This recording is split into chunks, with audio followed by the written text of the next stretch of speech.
Buenas tardes a todos. Una semana más estamos aquí en La Montaña Mágica, una parada literaria sugerente. Y esta semana estoy muy bien acompañada porque tengo 4 invitados muy especiales y el título del programa de la semana es Días de Pandemium. Os cuento quiénes son rápidamente. Tengo a mi izquierda, empezando por la esquina, a Julián Gutiérrez Conde.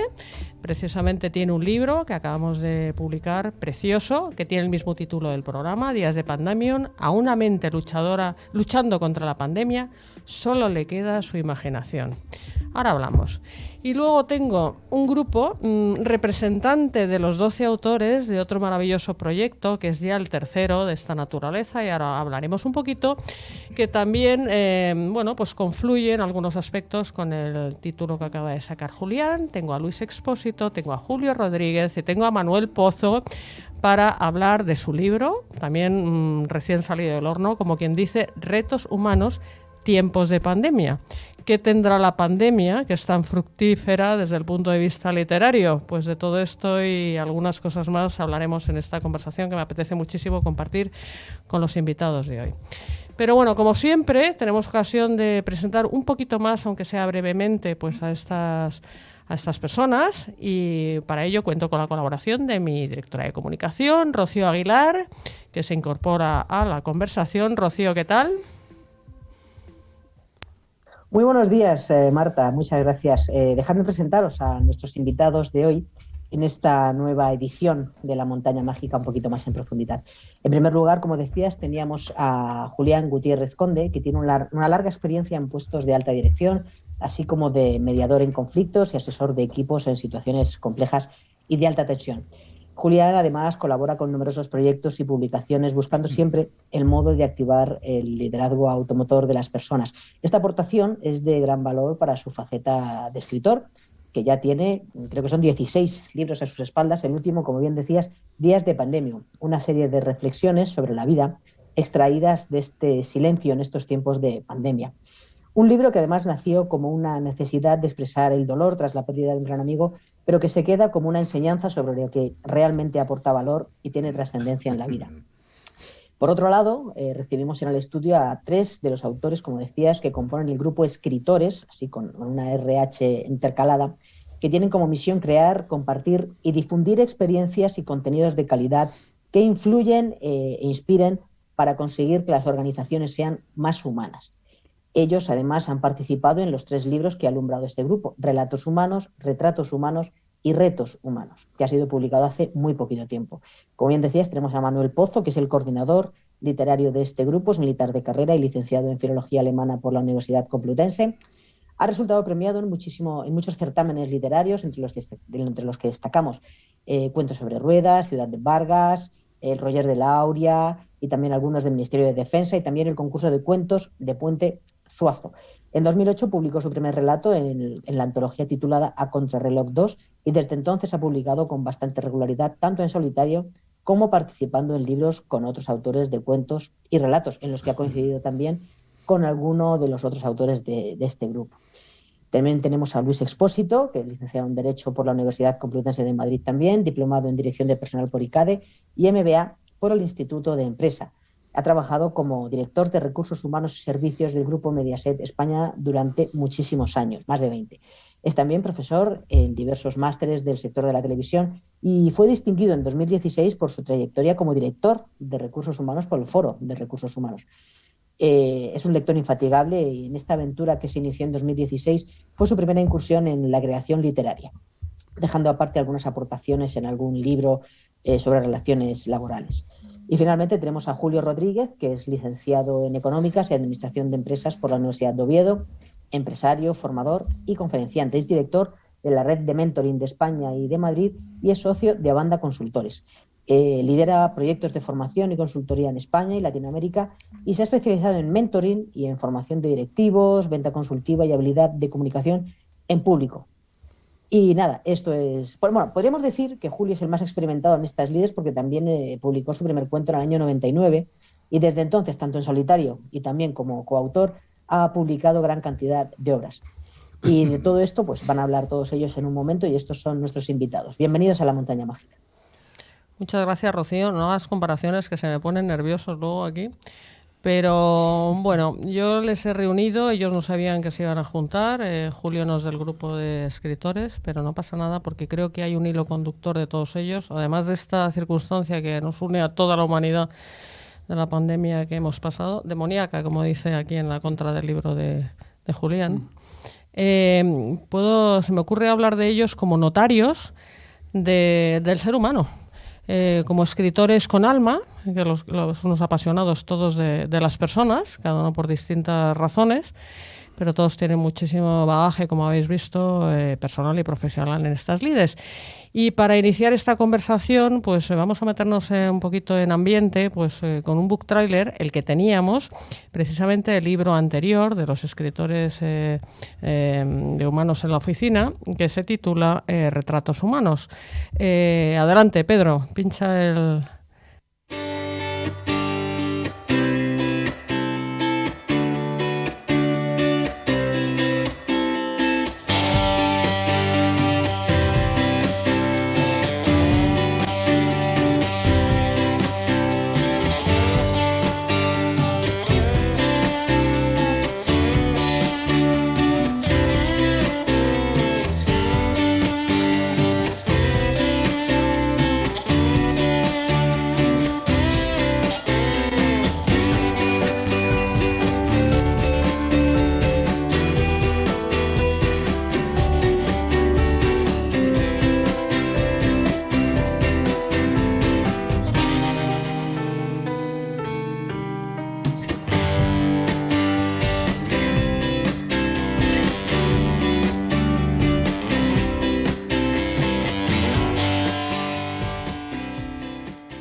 Gracias, Pedro. Bienvenidos a todos a vuestra casa, a la Montaña Mágica. Hola. Fijaos que, bueno, he querido enlazarlo de alguna manera, esta conversación, ¿no?, con este título de Días de Pandemia. Yo tengo que deciros como editora que me cayeron una avalancha de proyectos literarios en esa época. Yo estaba, como todos, metida en la trinchera, ahí intentando sobrellevar esto como buenamente podía, y lo último que me apetecía era hablar de lo que estaba pasando. Pero cuando pude levantar un poco la cabeza y empecé a asomarme, dije, pues seguramente esta haya sido una ocasión, haya habido una ventana de oportunidad para hacer cierto trabajo, para unas reflexiones más profundas, a lo mejor acerca de lo que somos, de dónde vamos, de dónde estamos. No lo sé, contarme a lo mejor vuestro sentir al respecto y también cómo enlaza con los dos proyectos literarios de los que hemos empezado a hablar un poco. Que quiera. A ver, Julio. Yo mismo. Pues, ¿qué te puedo decir? Yo creo que la pandemia efectivamente ha traído cosas buenas y ha traído cosas malas. Yo siempre digo que, con todo el dolor que ha habido alrededor y con todo el respeto a la gente que lo ha pasado muy mal, en cierta forma esto ha significado casi un regalo. Un regalo porque nos ha permitido ordenar en condiciones nuestros valores. Yo ya paso de los 50, espero durar muchos años más, pero este punto de inflexión me ha hecho también poner en perspectiva mi vida y desprenderme quizás de cosas que no aportaban en mi vida como tal, ¿no? Entonces, una de ellas es el libro. Yo siempre digo que lo más divertido de estos libros es el viaje que haces con los compañeros con los que lo escribes. Y haber pasado durante la pandemia pues esas horas, esos momentos, esas reuniones juntos, pues nos ha ayudado a, bueno, pues entre otras muchas cosas a parir este niño, que es Retratos Humanos, y que, bueno, pues que ahora podemos compartir con todos nuestros lectores. Muchas gracias. A ver, Manuel, tú que eres el escritor de verdad del grupo, aunque estos a base de persistir ya están consiguiendo serlo también, y el coordinador literario, que no es moco de pavo, pues coordinar a 12 personas en un proyecto común, y lo has hecho 3 veces con muchísimo éxito y acierto, tengo que decir. Creo que compartimos esa mirada y que este libro es el libro más donde os abrís más en canal, todos, donde ponéis toda la carne en el asador encima de la mesa, ¿no?, en todos los sentidos. ¿Cómo ha sido este proceso? ¿Cómo lo has vivido tú coordinando, incluso desde el punto de vista personal? Bueno, yo creo que en la pandemia de pronto te dicen métete en casa y tienes que estar en casa ahí, no me acuerdo cuántos estuvimos, ¿no? 40 días, 30 días. Entonces, ¿qué haces? Tienes que buscar un refugio, tienes que buscar una salida. Y cada uno la buscó pues como ha podido, ¿no? Yo imagino en casa familias jugando a juegos de mesa, viendo series de televisión Y yo me busqué un refugio que fue el ajedrez y fue la escritura. Y me ayudó mucho a escribir con un grupo de amigos que también se dedican a la escritura y compartíamos los textos pues cada tarde o cada día, ¿no? Nos enviábamos lo que habíamos escrito y cada día publicábamos uno en un blog que tenemos en común. Entonces, al acabar este periodo, resulta que yo tenía mucho escrito y mucho escrito sobre la pandemia. Había unos sentimientos ahí muy fuertes y muy vivos que compartía con el resto de compañeros. Y fue ahí cuando se me ocurrió pensar que había que darle una salida a esto. Hablar con el grupo de escritores. En aquel momento no salió la idea inicial, porque bueno, quizás lo has dicho tú, ¿no? Que venimos de la época de pandemia y estábamos un poquito saturados. Había que darle aire. Pero cuando cogimos un poquito de aire y hablamos con Juan Antonio Esteban, que fue el verdadero impulsor de este tercer libro, pues estaba claro que teníamos que poner en común y sacar a la luz todos esos sentimientos que habíamos escrito durante aquellos días de confinamiento. Y entonces yo creo que fue una salida natural, ¿no? Y bueno, había una cosa importante, que claro, hay un riesgo de que estos libros, cuando hablan sobre la pandemia, sean tristes, sean negativos. Y nos dio la luz, cuando hablamos contigo, tuvimos una reunión previa, que nos dijiste que había que enfocar esto desde un punto de vista optimista. Había que buscar un sentido positivo a este tiempo que hemos pasado. Y así orientamos el libro y yo creo que lo hemos conseguido. Qué bien, qué gusto me da oíros.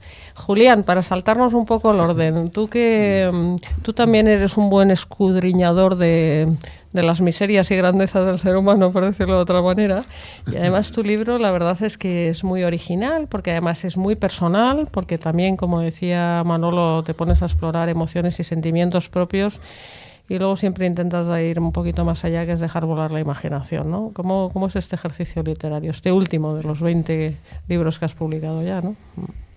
Bueno, en este caso fue consecuencia de la pandemia. La pandemia me trajo un enfrentarte con el silencio, que yo siempre es un valor que admiro. Sabes que me he ido muchas veces al desierto y que es una de las grandes virtudes que tiene el desierto.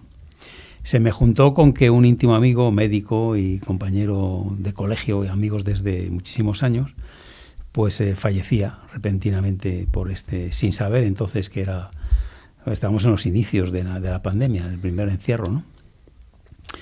Y yo me puse un poco en su mente, es decir, una mente que entra allí. Él entró como médico que era, pensando que podía tener algo de un trombo o algo así, y entra en el hospital, está 3 días.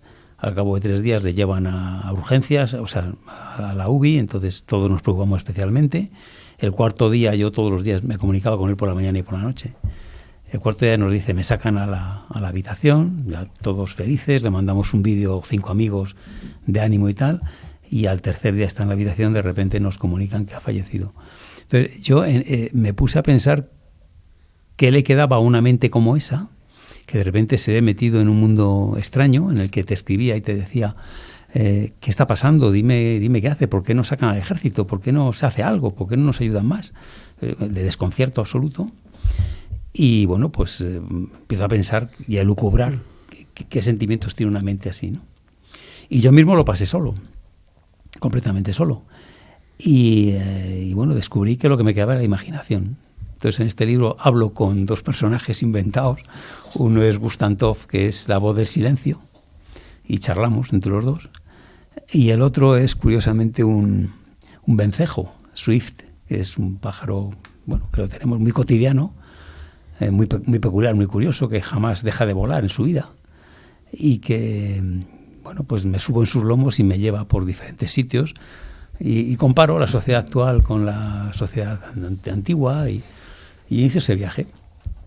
Y es un libro, yo creo que optimista, pero que te enfrenta con el auténtico ser que todos tenemos dentro y que lo habíamos abandonado y que de repente nos enfrentamos con él y que fue relativamente duro, claro. Sí, ese fascinante espejo que es esa situación, ¿no? Pues inesperada y dramática al que todos nos hemos tenido que enfrentar, cada uno como buenamente ha podido, ¿no? Con sus circunstancias y sus herramientas personales. Ese ejercicio también lo habéis hecho vosotros en el libro, ¿no, Luis? Sí.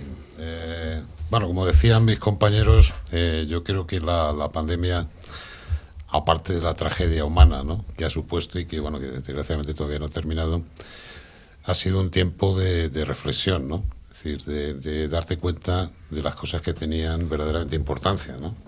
Cuando estás en esa situación, yo tuve la suerte de pasar la reclusión, digamos, en Asturias, maravilloso sitio para la reflexión. Precioso lugar.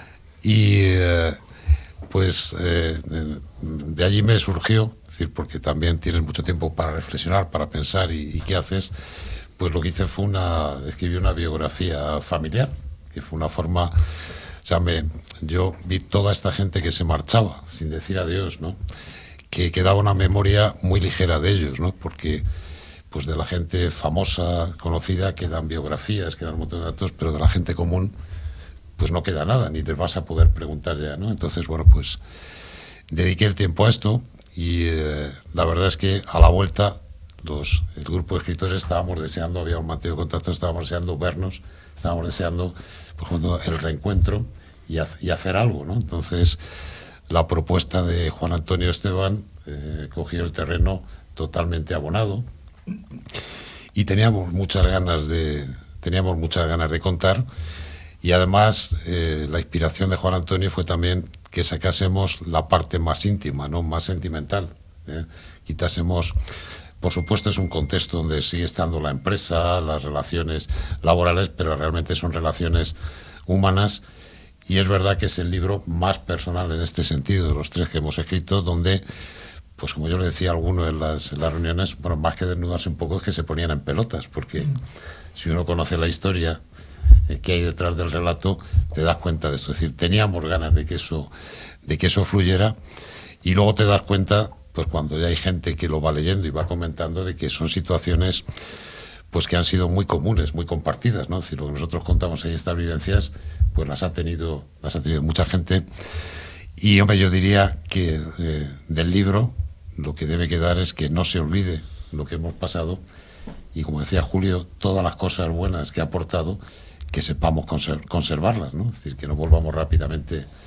Entonces, esta ha sido, bueno, yo creo que nos ha permitido explayarnos como siempre, y bueno, pues luego yo en como implicación te diré que hasta me autonombré adjunto al coordinador, total, como los cargos no son retribuidos, porque como estoy aficionado ahora al mundo de la novela, pues para hacer correcciones a los compañeros, que siempre es divertido.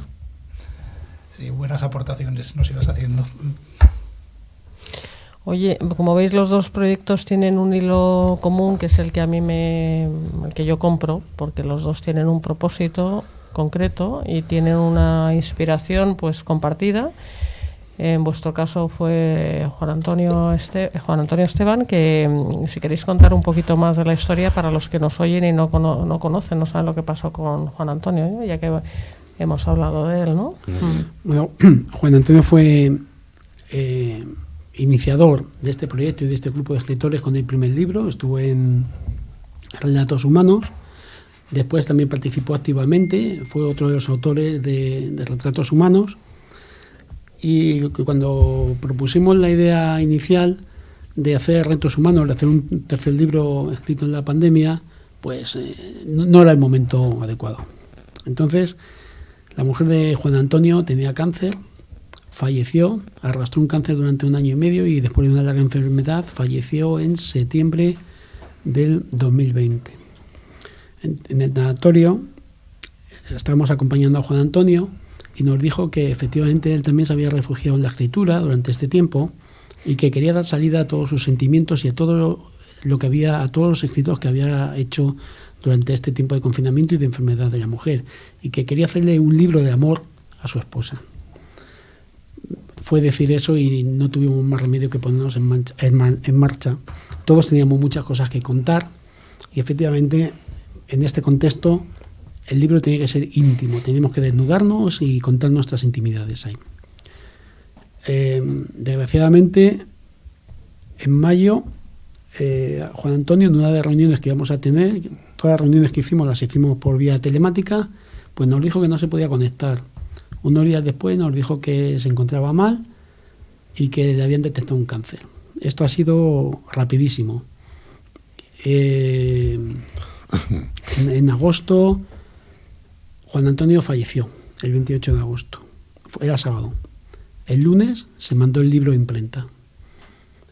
Yo creo que el mejor homenaje que le pudimos hacer a Juan Antonio ha sido difundir este libro, presentar este libro, acabar este libro que él no pudo llegar a ver físicamente terminado, pero en el que ha participado y que ha escrito un relato bellísimo, que es un poema de amor hacia su esposa. Nosotros lo único que podemos hacer cada vez que nos reunamos y cada vez que tengamos una presentación del libro es homenajearle y acordarnos de él y hacer, como nos propuso, una fiesta, porque escribir y hablar de nuestros sentimientos es un motivo de fiesta. Así es, nos debe una fiesta, pero esa fiesta es la que en este momento estamos entre todos haciendo. Cari. La verdad es que es un proyecto precioso, movido por el amor, igual que el tuyo, Julián, tú lo has dicho también, tú te movilizaste igual que ellos por un amigo que había fallecido, por Francisco de Medina, ¿no? Sí. ¿Tú crees que es necesario tener una herida para que actúe como revulsivo? Y ahora ya hablo desde el plano literario, para de verdad trabajar de otra manera y hacer algo pues mucho más pues profundo y auténtico, que si no es que no podrías ni siquiera no estarías en esa, digamos, en esa longitud de onda, vamos a decirlo así, ¿no? Estarías en otra historia, ¿no? Que estamos habitualmente. Hombre, yo creo que las heridas y lo crudo en la vida ayuda. Yo que parto, sabes un poco mi teoría, que el ser humano en la actualidad está subido en una especie de nave de estupidez y de prepotencia en la que nos consideramos algo importante y que de nuestros dos cerebros valoramos exclusivamente lo que es la inteligencia racional y nos hemos olvidado de lo que es la inteligencia relacional, en el que todo vale con tal de conseguir unos objetivos y que manda la economía, manda la eficacia, manda todas estas cosas. Pues un parón te conmueve. El dolor siempre es un parón en tu vida, porque es algo inesperado por diferentes circunstancias, y entonces eso te hace reflexionar y te hace replantearte un poco en la vida, bueno, yo qué pinto aquí, para qué estoy, qué quiero conseguir y qué es lo que merece la pena de verdad. Y entonces yo creo que esto no lo vimos colectivamente, ¿no? El hecho de un querido compañero, pues bueno, José y yo, pues llamaba a mí el hombre de la armónica, porque él tocaba la guitarra, yo la armónica, teníamos un conjunto desde críos, su novia entonces, con mi novia entonces, que luego fue mi mujer, ganamos varios festivales juntos, cantando country y cosas de estas y tal. Bueno, pues teníamos una vivencia muy cercana, ¿no? Y para mí fue un gran choque, sobre todo el hecho de decir, ya estoy bien, y de repente encontrarte con que se te viene abajo sorpresivamente una noche, ¿no? Eso te conmueve y hace sacar de ti por ciertas cosas. Yo no escribí el libro realmente con dolor. O sea, el libro lo que buscaba era dar salida a mi imaginación. Entonces salté de mi ventana, me encalomé en los lomos de Swift y me dejé llevar por diferentes paisajes, recorridos. Recordé mis viajes andando a Cantabria, a mi tierra original, cuando me fui andando hace poco tiempo hasta allí. Bueno, pues la vida de ese ser solitario que vive en una cabaña, una persona mayor que vive allí, cómo vive, una vida más auténtica, bueno, cosas que yo he admirado y que he vivido de alguna forma cuando he podido en mis aventuras y que me parecía que había que resaltar. Sí, yo creo que el dolor en todos ha actuado como detonante, pero sin duda yo hay algo que admiro en todos vosotros, por eso os tengo de orgullosa editora como autores, y vosotros habéis acumulado, pues por lo que os digo, seguro por vuestras cualidades personales que habéis pulido a lo largo de una experiencia profesional pues relevante.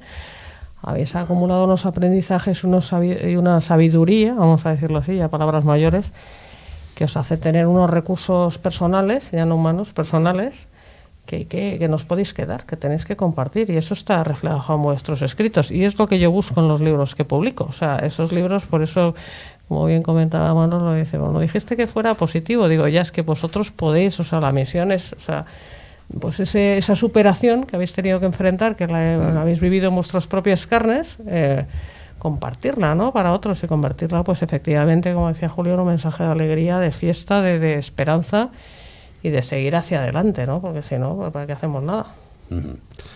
Bueno, yo diría que efectivamente ya peinamos todos canas y hemos tenido experiencias profesionales intensas y además con personas, ¿no? Que se aprende mucho, que ahí ves en directo el sufrimiento, la alegría, la evolución de las personas. Y hombre, yo creo que el no sacar esto de alguna manera, ¿no? Y una es a través de la escritura, también a través de conferencias, de actuaciones, pues es una pena, ¿no? Ahora se va demasiado rápido, es decir, se quieren las cosas muy breves y muy cortas y se olvida toda esa experiencia que hay detrás, porque, bueno, aunque los tiempos, la tecnología lo cambia todo muy rápido, pero hay algo que siempre está ahí, que es la condición humana, ¿no? Y esa creo que todos la conocemos bien. Y a la gente, lo que sacas, los ejemplos que das, yo creo que a veces pueden ser inspiradores y que en momentos que hay de incertidumbre, de cambio, de duda, pues le viene bien tener algunas referencias. Yo creo que eso también sale en los escritos y espero, además, en el futuro que sigamos ofreciendo ejemplos de este tipo, ¿no? Con esto ha acabado una fase, pero yo creo que estamos muy vivos y con muchas ganas de otras fases. Sí. Yo lo que tengo que decir, que estoy contento con mi libro. Yo estoy muy contento con el resultado del libro que hemos hecho entre todos. Y estoy contento porque en otras ocasiones hemos hecho ficción, hemos recreado, hemos inventado un ambiente, hemos inventado un escenario y sobre eso hemos escrito. Pero ahora hemos escrito sobre lo nuestro. Yo he escrito sobre lo mío, sobre lo que quería contar.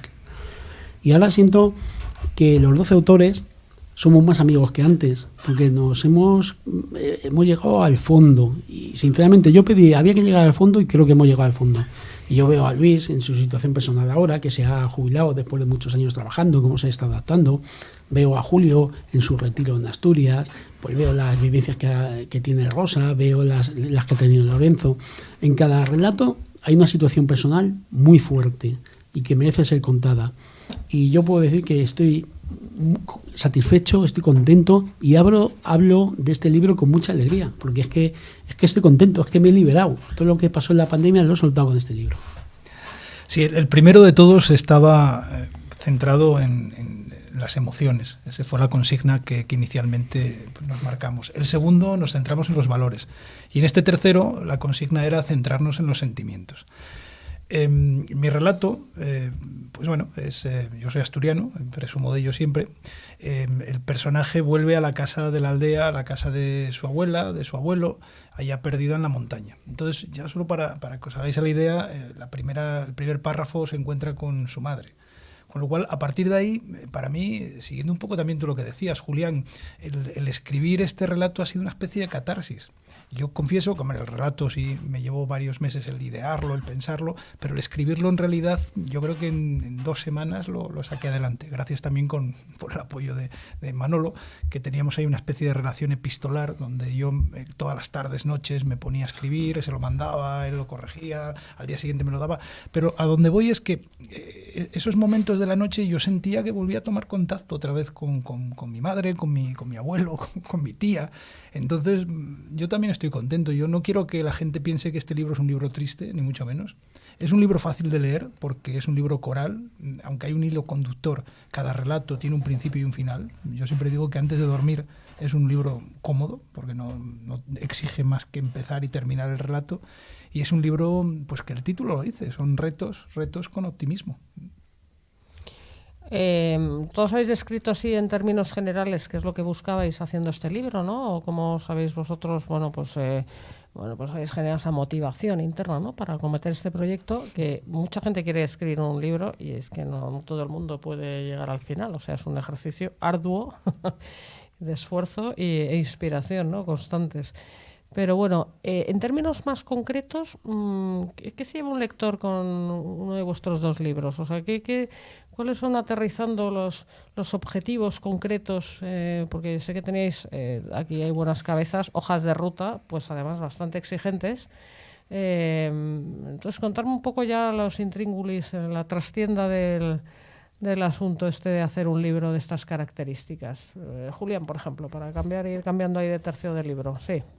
Pues en mi caso, ayudar a que la gente volara, que se quite el miedo de volar, que se suba en la imaginación y que vuele.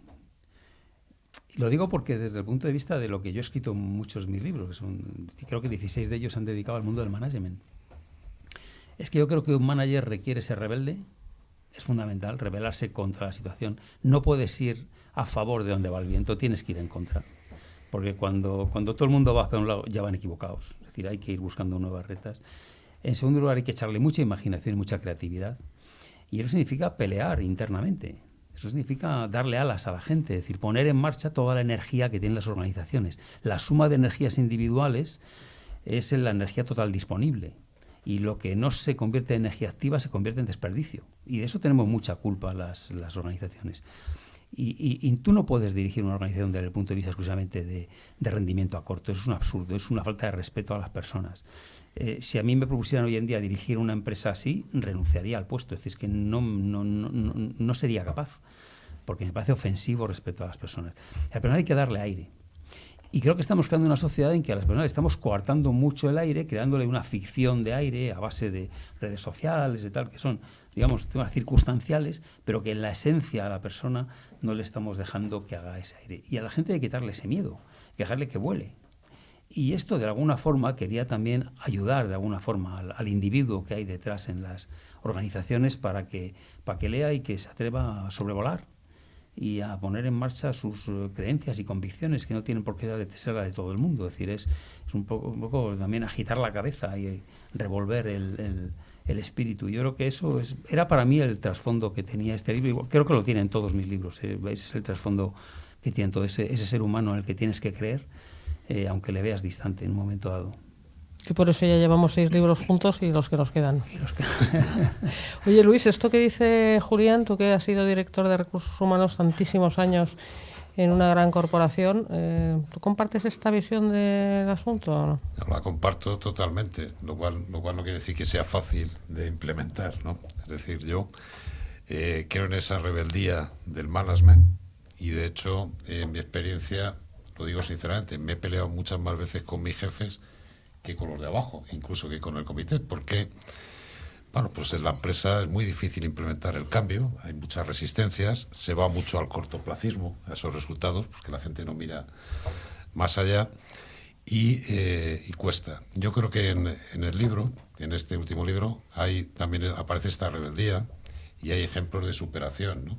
Lo tenemos pues en el relato de Lorenzo, es un caso de superación, en el relato de Sigrid, también en el de Rosa, en una situación muy complicada, ¿no?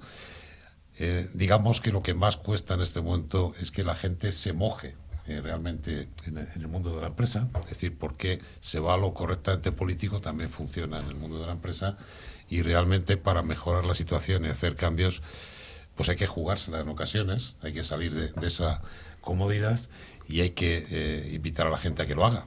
Pero vuelvo a decir que las circunstancias, luego el ambiente es complicado, sí, pero sin riesgo personal nunca se consigue nada. Oye, Julio, eso te iba a preguntar, tú como coach y mentor con muchísimas horas invertidas en esto y al pie del terreno, digamos, de la jugada individual, ¿no? ¿Qué opinas al respecto? Pues yo lo tengo bastante claro. Mi mensaje es que la gente se atreva. ¿Tú has escuchado a alguien en su lecho de muerte quejarse de no haber dedicado más tiempo a la oficina, a trabajar? No. ¿Por qué tienen que llegar en la vida momentos duros y golpes importantes para darte cuenta realmente qué es lo que merece la pena? Entonces, para mí el tiempo siempre ha sido algo que me ha hecho pensar mucho. Dicen, es que escribes mucho sobre funerales y sobre esas cosas. Pues en cierta forma porque me gusta poner en perspectiva dónde estoy en este momento y pensar que hay un fin, pues también me ayuda a valorar y a aprovechar mucho más el presente.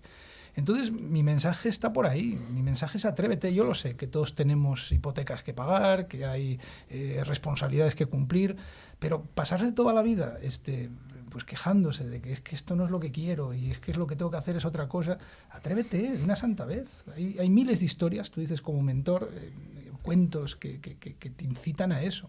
Entonces, que no pierdas ni un segundo, que tomes decisiones, que de verdad te salgas de esa zona de confort. Si salirse de la zona de confort es algo que luego se convierte en un hábito, en algo muy placentero. Así que totalmente suscribo lo que decís vosotros, Julián, Luis. Manolo. Yo lo que pienso que de Retos Humanos le gustaría a cualquier lector. Le va a gustar porque se va a sentir identificado con el libro. Siempre nosotros son 12 relatos y en estos 12 relatos hay muchas situaciones que no pueden haber pasado a cualquiera, le pueden pasar a cualquiera. Entonces él va a decir, si yo también puedo ser protagonista de este libro, si yo soy uno de los protagonistas, si resulta que en mi trabajo me han dado un ordenador y para que me conecte telemáticamente con la empresa, si yo eso no lo he hecho nunca, ¿cómo lo voy a hacer? Pero si además del rollo este del COVID y que estamos todos confinados, y encima mi madre está enferma y tengo que ir a cuidarla y está en el pueblo, y ¿qué hago? ¿Voy o no voy? Son situaciones en las que todo el mundo nos hemos visto.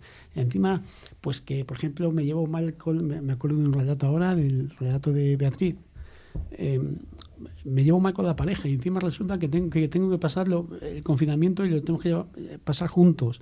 Son situaciones en las que cualquier persona se puede haber visto enfrentada, ¿no? Entonces yo creo que por eso es un libro que va a gustar y que el lector, al sentirse identificado, va a decir: yo también soy protagonista de las historias que está contando este grupo de escritores. Ventaja de ser 12. Efectivamente, al ser ventajas, y luego lo que, coral, hay lo que muchas significa situaciones. coordinar todo eso, ¿no? Claro. O sea, todo tiene dos caras. Oye, hablando de salir de la zona de confort, voy a romper un poco el paso, que os veo aquí ya muy cómodo, ya vais a dormir casi. Atrévete. Entonces yo tengo aquí esto que me preguntáis con dentro: ¿qué es esto? ¿Qué es esto? Pues esto es una cajita, que yo no me pude resistir hace años en París. La vi en una tienda por ahí así de monadas y dije: esto no sé para qué lo quiero, pero yo esto me hago con ello, porque es una cajita que tiene citas literarias preciosas en inglés, además están como escritas a máquina. Entonces yo lo utilizo un poco a modo de oráculo, ¿vale? Entonces siempre cojo la primera tarjeta que toca. Me la suelo mirar porque como está en inglés, para hacer la traducción simultánea así muy rápido, pero os voy a leer lo que dice la que nos ha tocado, ¿vale? A ver qué os parece. Sorpréndenos. A ver, os voy a sorprender. Os va a sorprender Nadia Boulanger, que es la autora. No la conozco, es una autora francesa, sin duda. Dice: negamos la vida cuando no prestamos atención. Da igual si estamos limpiando ventanas o intentando escribir una obra maestra. Eso suena a mindfulness. Ah, muy bien. Bien cogido. ¿Qué tiene que ver el mindfulness con lo que estamos hablando y con los tiempos de pandemia, con escribir, aprovechar la vida, la esencia, todo lo que estáis comentando? Mira, hay una frase que me da vueltas desde hace bastantes semanas, que tuve oportunidad de entrevistar a otro escritor, y es que vivimos sometidos a la tiranía de los pendientes. Es decir, yo podría estar ahora mismo aquí disfrutando este momento, o podría estar pensando en lo que tengo que hacer cuando vaya a salir. Vivimos pendientes de lo que queda pendiente, y eso nos impide muchas veces el disfrutar realmente lo que tenemos en este momento, en el presente.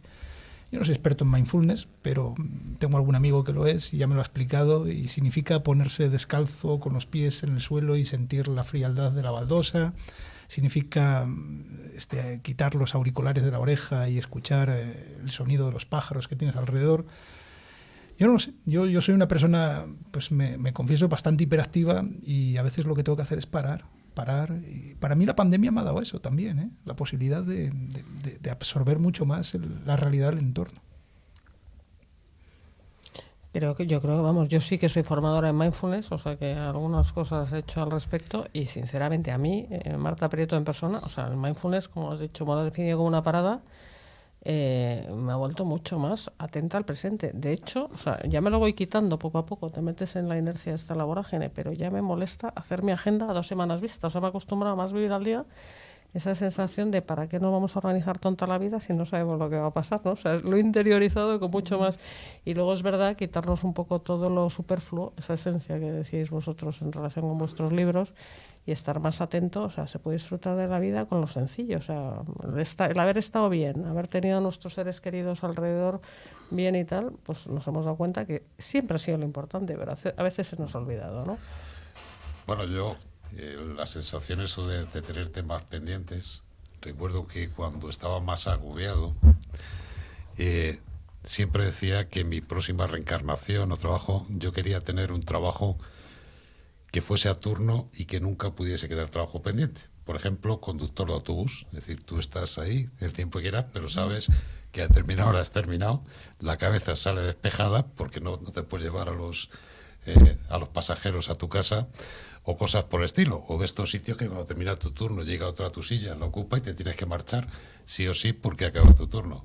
Porque es verdad que vivimos con con ese agobio de la agenda que te impide realmente centrarte cuando estás en muchas cosas en un solo objetivo, es decir, ese sentido de misión, de olvidar lo otro que al final no te sirve para nada, pero que es tan difícil de eliminar, ¿no? Que llega a decir a que no tienes tu mente despejada en ningún momento, lo tienes lleno de ese montón de urgencias, ¿no? Me está regañando Pedro porque es verdad que, o sea, como Luis es una persona de acción, muy cada vez que damos un golpe a la mesa, parece que se nos va a caer aquí el estudio encima. Oye, pero me quedo con la idea esa de un trabajo a turno. Yo quiero también uno de esos, ¿eh? Tú, Julián, que te veo con ganas de decir algo. A mí me ha sonado una cosa que cuando hablo con equipos de alta dirección sobre el tema de gestión de conflictos y de situación de alta tensión, siempre decía que para mí la herramienta que llegué a descubrir más poderosa era la gestión del tiempo. Y la gestión del tiempo tiene 4 componentes, pero 2 de ellas yo creo que están reflejadas ahí, que son la gestión del tempo y del ritmo. Si tú eres capaz de controlar el tempo y el ritmo, tú dominas. El tempo es la cadencia que tú das a las cosas. Y nosotros en nuestra cultura generalmente tenemos la tendencia de ir corriendo a todas partes para llegar a los últimos. Y la segunda es el ritmo, que es la intensidad que le vas dando. Mira, un segundo en una conversación, un segundo en una relación de este tipo de alta tensión, bien gestionado, es lo que te impide que conviertas una dificultad en un problema, o un problema en un conflicto, o un conflicto en una batalla, o una batalla en una guerra. Y te encuentras montones de guerras que se han saltado esos simplemente por el impulso y no tiene mucha tendencia. Lo que está diciendo ahí simplemente es maneja cada instante y piensa en cada instante lo que realmente domínalo tú. Y eso para mí es oro molido, es la herramienta más poderosa que yo he descubierto en mi vida. Gestionarla es compleja, pero es cuando llegas a dominarla es terriblemente poderosa. Oye, Manuel, y tú como militar de formación, esto del mindfulness, pues, en fin, se ha puesto de moda, el palabra o tal, en fin, y ha venido para quedarse porque tiene sentido, pero los militares de carrera ya tenéis integrado el chip, porque un militar no puede perder los papeles, tiene que estar muy conectado con su presente y centrado, templado, en fin, todo cualidades que se intentan entrenar con esta nueva moda o tendencia, ¿no? Hay que afrontar la realidad como te viene y encarar los problemas. Me ha gustado mucho una cosa que ha dicho Julián antes, que es que él va por el desierto. Yo lo que pienso que luego a nivel personal también, pues hay que buscar situaciones que te hagan parar el tiempo, detener el tiempo a tu antojo. Y entonces ser dueño del tiempo y poder manejarlo tú y manipularlo. Y bueno, una de estas situaciones puede ser lo que comentabas tú antes, Julián, ir al desierto. A mí se me ocurren otras más sencillas que irme al desierto. Por ejemplo, irme a esquiar. Cuando me he ido a esquiar una semana, lo único que me ha preocupado es que tenía agujetas hasta en las orejas. Es una cosa tremenda. ¿Y cómo puede ser uno que tiene las máximas preocupaciones y las máximas situaciones de tensión, buscarse una actividad donde lo único que te está preocupando es cómo poner la muñeca o cómo poner el codo o cómo conseguir girar? Otra de estas actividades que últimamente me gusta mucho, por ejemplo, el Camino de Santiago. Te vas al Camino de Santiago y empiezas a caminar y te tiras, en fin, cada uno lo hace como puede, una semana, 15 días, haces el Camino de Santiago entero. En ese momento, en esas situaciones, yo me he sentido dueño de mi tiempo. Y creo que todas las personas, o en fin, cada uno según sus circunstancias, deberíamos de ser capaces de buscar esa actividad en la que somos capaces de detener el tiempo. Se me ocurre ahora, por ejemplo, gente que navega, ¿no? Que le gusta ir en vela y se van 2 o 3 personas en un barquito y se tiran 4 o 5 días por el mar sin contacto con nada. Yo creo que eso es maravilloso. Pero y que a mí me parece muy bien, pero ¿qué os parece algo todavía más asequible y más a mano con lo que estamos hablando, que es leer un libro? A mí hay gente que me dice, es que no leo un libro hace años, pero no tengo tranquilidad mental. Estamos todos agitadísimos en esta sociedad del frenesí que nos hemos creado, y hacer esa parada y simplemente darte el tiempo de, ¿sabes?, disfrutar de un libro, de aprender cosas, de viajar a otros mundos, en fin, todo lo que vosotros proponéis con vuestro ejercicio, ¿no sería suficiente o un buen comienzo, no? Desde luego que sí, yo creo que vivimos en un entorno donde hay adicción a lo urgente, al consumo rápido de las cosas. Entonces yo sí he escuchado muchas veces eso de, yo prefiero ver una película que leer un libro, mejor me veo un vídeo que no leer un libro, ¿no? En fin, cada uno también el tiempo, no sé, habéis dicho, es gestionar tu tiempo. Yo es que el tiempo no se puede gestionar, el tiempo es el que es. El tiempo es un bien único en la naturaleza y lo más que puedes hacer es ordenar las actividades que haces dentro de él. Y a veces la mejor manera de ordenarlo es no hacer nada o leer un libro. Me está viendo a la cabeza que en mi libro hablo de un momento en el que yo me encuentro con mi abuelo, en el que yo viajo y ahí debajo de casa, que en aquellos tiempos era un descampado, pues llega un señor con una boina, que es mi abuelo, estoy con mi padre, se sienta al lado mío, y luego la reflexión de ¿qué has hecho?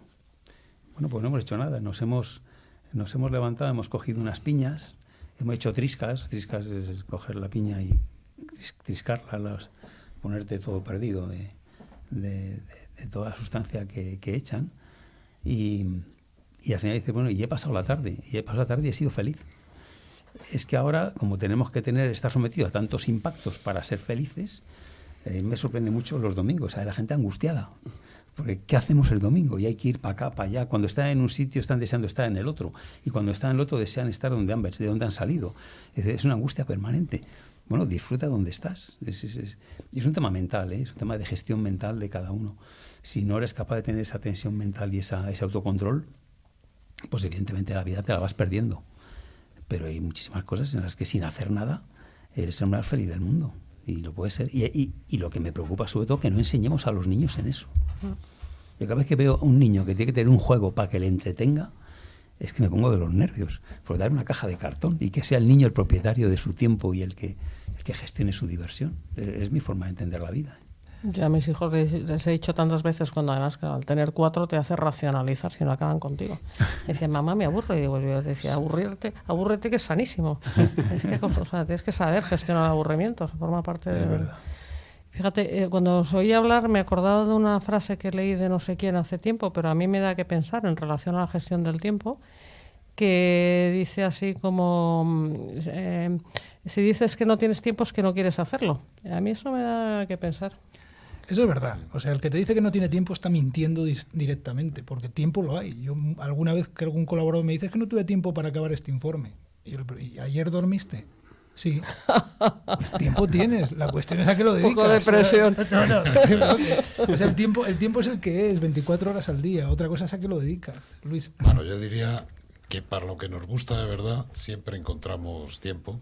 Es decir, a mí, por ejemplo, que he tenido siempre una afición enfermiza a la lectura, me decía, ¿cómo lees tanto? Bueno, pues porque cuando tengo un hueco lo aprovecho, ¿no? Este rato por aquí y por allá, y hay otra gente pues que lo dedica, que está en su derecho pues con el ordenador o haciendo otro tipo de cuestiones, ¿no? Pero efectivamente el tema está en cómo gestionar ese tiempo, cosa que normalmente en los procesos educativos y demás pues no se enseña demasiado. Quiere decir que llegamos a los trabajos zombies sin esa preparación y cuando te quieres dar cuenta estás envuelto y realmente nadie te enseña esas cosas. Luego las aprendes, si las quieres aprender, cuando estás allí en seminarios de formación y tal, pero que realmente no se educa a la gente en las cosas importantes. Cuanto a esto de la lectura, yo recomiendo y mandaría que los colegios hicieran nacer ese amor a la lectura. Ahí voy a citar solamente un libro que es maravilloso, del maravilloso filósofo que es José Antonio Marina, que es La magia de leer. Yo lo recomiendo, porque ahí uno se da cuenta de todos los beneficios, aparte de la distracción y demás, que tiene la lectura, ¿no? Y bueno, pues yo también conozco gente que me sorprende, incluso me parece sospechosa cuando dice que hace no sé cuántos años que no lee un libro. Si ya me dice que hace también años que no ve una película, me vuelvo y busco otro interlocutor, ¿no?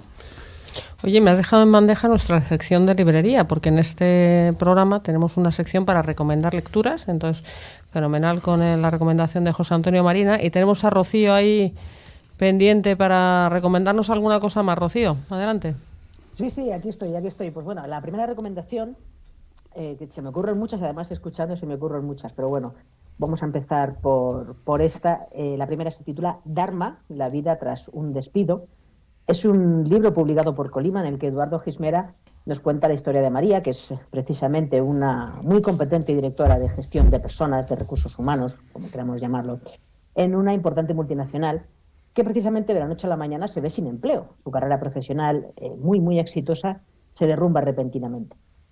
Ella, desde su puesto, nunca había pensado que su turno para salir estaba próximo. Así que tras esta circunstancia, su despido, realiza un viaje a la aldea de sus orígenes que provoca un encuentro con una persona que le abrirá los ojos para siempre. Es una forma un poco de reordenar su vida. Es una novela, es muy fácil de comer, muy agradable. Un repaso sincero y sin tapujos a esos episodios que ocurren a diario y que nos hacen plantearnos de cuando en cuando que una forma diferente de estar en el mundo también es posible. La segunda recomendación que quiero haceros hoy se titula La empresa más feliz del mundo. Se subtitula Las 11 claves para reinventar tu profesión y disfrutar del trabajo. Está escrito por David Tomás y es la historia de un biólogo que repentinamente hereda de su padre 2 librerías en Barcelona. Ambas son diametralmente opuestas y lo único que tienen en común es que ninguna da ganancia. Entonces el protagonista, después de estudiar el funcionamiento de ambas, decide efectuar una serie de cambios en la forma de gestionar al personal e instaurando unos sencillos cambios para fomentar la motivación, la implicación de los empleados en la empresa. Utilizando las 11 claves que relata el libro de las empresas felices, muchas que son de práctica o sentido común, pero en el fondo muy poco utilizadas, va transformando poco a poco ambas librerías a través de esta reconversión de sus empleados, porque no hay empresas felices si la gente que trabaja en ellas no lo son. Es una historia muy corta, muy agradable de leer, sin dejar de ser profunda en la filosofía que trasciende y es muy práctica en los cambios que aconseja. Y la tercera recomendación de hoy se titula Silver Surfers, como prefiera decir, está escrito por Raquel Roca. Y precisamente, antes comentabais algo de que peinabais canas, pues bueno, hoy en día precisamente la esperanza de vida afortunadamente ha aumentado mucho. Nuestra larga vida nos invita y nos obliga a desarrollarnos como trabajadores más ágiles en un continuo aprendizaje, una cosa que se llama Learning Agility, y a explorar también soluciones nuevas con las que hacer frente a esta longevidad profesional con la que pues, muy poca gente contaba, ¿no? En principio, pues se pensaba que el futuro estaba predestinado para los robots y la inteligencia artificial, pero combinado con el poder de estos Silver Surfers, los profesionales seniors, lo que llaman el talento plateado, el silver, que son los generadores y receptores de una nueva economía que diseñan hoy también el futuro. Y lo de surfers es porque quieren seguir estando en la cresta de la ola profesional y no aceptan un presente o un futuro invisible ni inactivo.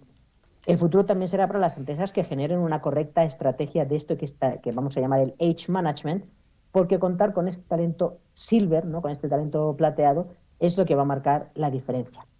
Todos estos libros están disponibles en Librería Colima, nuestra web es www.libreriacolima.com y también podéis visitarnos en Madrid, estamos en la calle Covarrubias, número 28. Eso es todo, muchas gracias.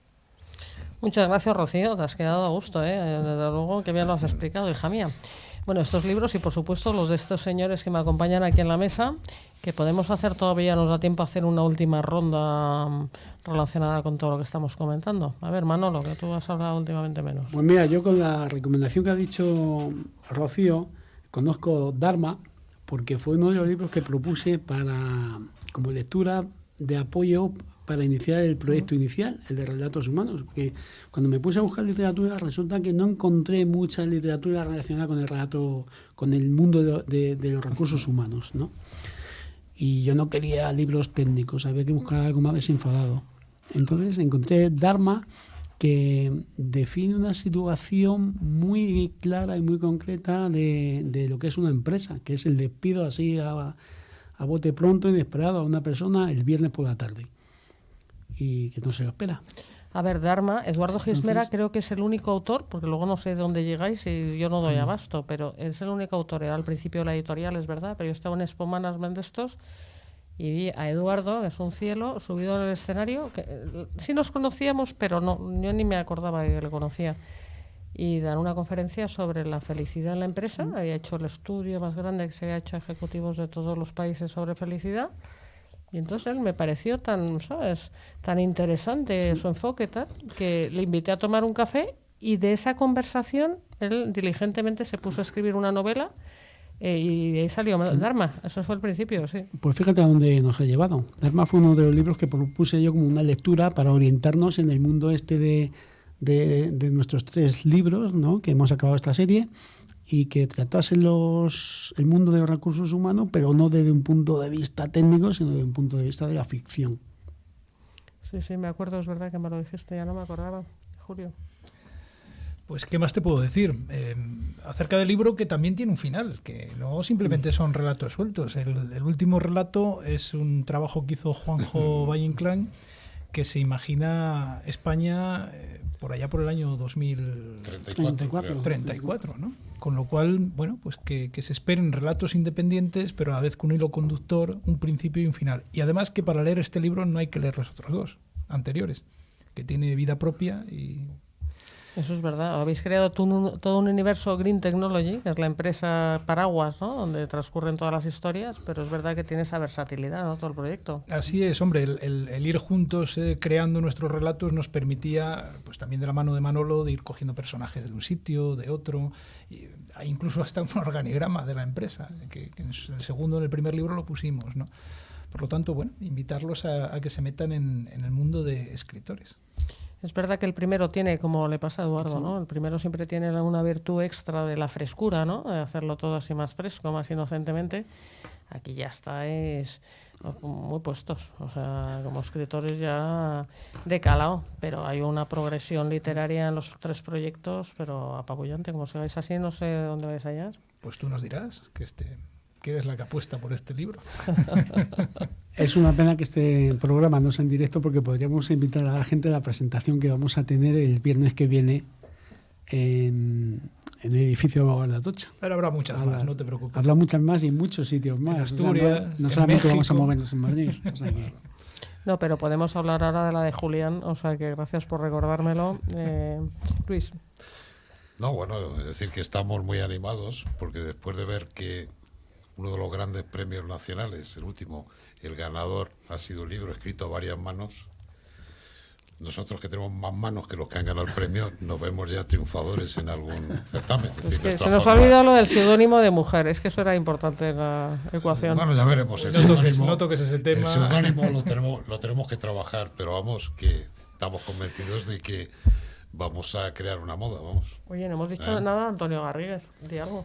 ¿El qué? Que no hemos dicho nada de Antonio Garrigues. Hombre, pues qué voy a decir, pues yo ya lo conocía, incluso había trabajado profesionalmente con su despacho, pero lo había visto en diversas conferencias, pero teniéndolo de cerca, estamos en presencia de un auténtico sabio, de estos hombres, un humanista, de los que desgraciadamente no hay demasiados y que se le da poca difusión. Escuchamos a muchos pelanas, ya sea en la radio, en televisión y demás, y gente que, bueno, pues en un simple desayuno que tuvimos con él, en poco tiempo nos transmitió un montón de ideas y con una brillantez y una lucidez increíbles, ¿no? Y ha hecho un prólogo redondo para el libro, que es bueno, eso lo que a lo mejor algunos todavía no saben.